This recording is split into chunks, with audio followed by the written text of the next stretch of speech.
he names them as animals this time, and he says once more, these are the 4 Gentile kingdoms, but they're like animals.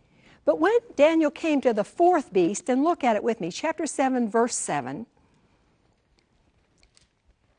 he says there was a 4th beast, dreadful, terrifying, extremely strong, with large iron teeth. Now remember, this is the 4th kingdom that didn't have a name.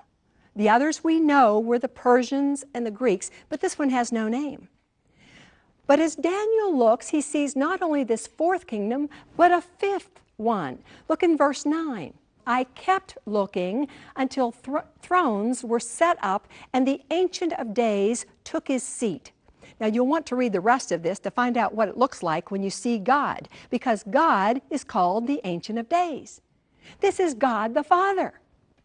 Over in verse 13, he also sees one like the Son of Man. Now that's Jesus. And he's coming, and he comes up to the Ancient of Days, to the Father. He's presented before him, and to Jesus, the Father gives dominion, glory, and a kingdom, so that all the people and nations and languages might serve him. His dominion is everlasting, his kingdom will not pass away, and it will not be destroyed. Now, in those short verses, God has given the whole plan for mankind. 3 Gentile kingdoms, followed by a 4th one that we don't know the name of, which will be replaced by the coming of the Father giving a kingdom to the Son, which will be eternal. Remember that stone in the first dream of Nebuchadnezzar, the stone that crushed the statue, the 4th kingdom? That was Jesus concealed in Daniel, because Jesus is called a stone. Peter said he is to be the cornerstone of your life. And if he's not, he'll be a stumbling stone. The book of Isaiah said he can also be a smiting stone. That's one that would crush or strike. And here we see Jesus striking or ending that 4th kingdom, setting up his kingdom, which will last forever. Well, Daniel is concerned about this 4th kingdom. He doesn't understand it. So in chapter 7, verse 19, he says, I desire to know the exact meaning of the 4th beast that was so different from those other 3 and so exceedingly dreadful. And then he goes on to say it had 10 horns. Now keep in mind, Bible prophecy, a horn is a king. So he says there were 10 kings, one of the kings conquered 3 of the kings, and look at verse 21. I kept looking, and that horn, or that king, was waging war with the saints and overpowering them until the Ancient of Days came and judgment was passed in favor of the saints of the highest one. And the time arrived when the saints took possession of the kingdom.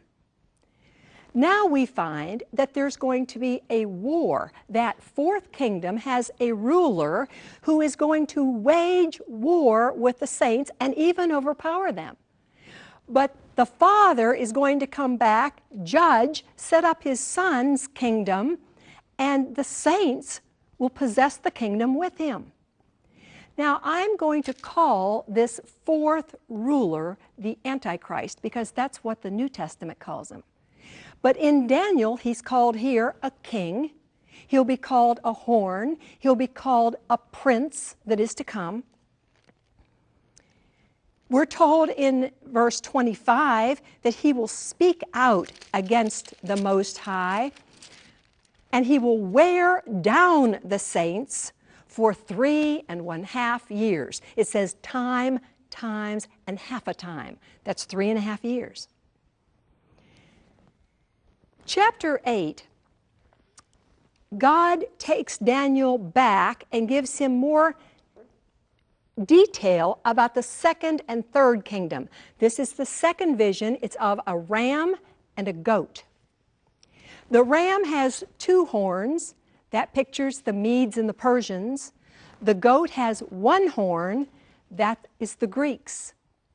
It says that the goat will defeat the ram. That's exactly what happened. Alexander the Great defeated the Persians. But it also says then that the one king or horn would be replaced by 4. That also happened.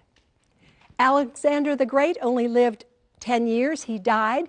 His 4 generals replaced him, dividing the kingdom.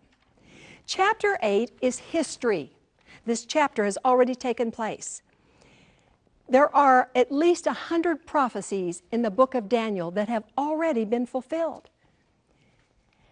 In chapter 8, verse 23, he starts describing a man that we know as Antiochus Epiphanes, the king of Syria, who was very cruel to Christians. And even though this is a man of history, he is also a picture of what the Antichrist will be like. So when you read this last chapter, part of the chapter 8, keep in mind, this is describing that man to come. In chapter 9, we have the 3rd vision. It's a vision of 70 weeks. This vision is so complex that the angel Gabriel actually has to come and help Daniel understand it. So don't be too concerned if you don't understand it. Chapter 9, verse 24 says, 70 weeks have been decreed for your people and your holy city. Now keep in mind, this is about Israel. This is about Jerusalem. This is about the Jews. And he says 70 weeks of prophetic history will make an end to sin, make atonement for iniquity, and bring in everlasting righteousness. To them, a week meant 7. So 77s would be 70 times 7, or 490.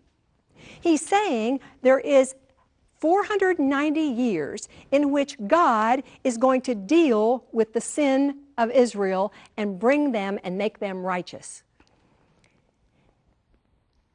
In verse 25, he says, from the issue of the decree to restore and rebuild Jerusalem until Messiah the Prince, there'd be 7 weeks and 62 weeks. And then the plaza and the moat would be built. And then in verse 26, it says, after the 62 weeks, the Messiah will be cut off. He's saying that there'll be a decree to rebuild the wall of Jerusalem, the moat and the plaza. From that time, there'll be 7 sevens, or 49 years, until the wall is complete. That's what happened. Then he says there will be an additional 62 weeks, or a grand total of 483 years, and Messiah will come. Now listen to this. Scholars tell us, from the day that Artaxerxes made the decree for Nehemiah to go back and rebuild the wall, until Jesus came through Jerusalem on a donkey, was exactly 483 years, or 69 weeks. Is God awesome or what? He is sovereign over history. He makes history. It hadn't happened yet, but he said it would. But he said there would be 70 weeks, and that's only 69 weeks. There's 1 prophetic week left. In verse 27, he says, and he's referring back to the verse before when he's talking about the Antichrist, this prince who is to come, whose people will destroy the city and the sanctuary. And of course, Rome destroyed Jerusalem in 70 AD.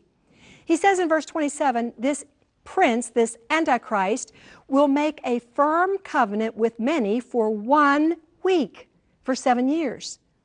But in the middle of the week, after 3.5 years, he'll put a stop to sacrifice, and he'll bring in abominations that make desolate. Jesus in Matthew 24:15 says, when you see the abomination of desolation spoken of by Daniel the prophet, standing in the holy place, flee, pray, because tribulation is coming unlike the world has ever seen. But then the Son of Man will appear. we're seeing what this fourth kingdom, which we haven't seen yet, is going to be like. It will have a ruler that hates Christians, hates believers, hates God, and will speak against him. A man who will make a covenant but break it. In chapter 11, verse 36, there's one more thing that I want you to see about him. He's called the king here, but he will do as he pleases. Isn't that what sin is? And he will exalt and magnify himself above every god and will speak monstrous things against the God of gods. You see, he may not like God, but he does like himself. Chapter 12, verse 1, it says, "Now at that time Michael, the great prince who stands guard over the sons of your people, will arise, and there will be a time of distress such as never occurred since there was a nation until that time." There are two angels named in the Bible, Gabriel and Michael, and they're both in this book. Michael stands guard over God's people, but it says there's going to be a time of distress like the world has never known. Well, Daniel is very distressed by this news. And so he has two questions in chapter 12. He says, how long and what will be the outcome? The answer to the how long is 3.5 years. It will last 3.5 years. And he says the outcome is in verse 10, chapter 12, verse 10. "Many will be purged, purified, and refined, but the wicked will act wickedly." You see, this time of Jacob's trouble will cause people to make a decision. They're either for God or they're against God. There will be the wheat and the tares. He's a sovereign God. And we've seen from this study of Daniel, when we trust the sovereign God, it brings God's power, God's protection, and God's presence. And that's all we need.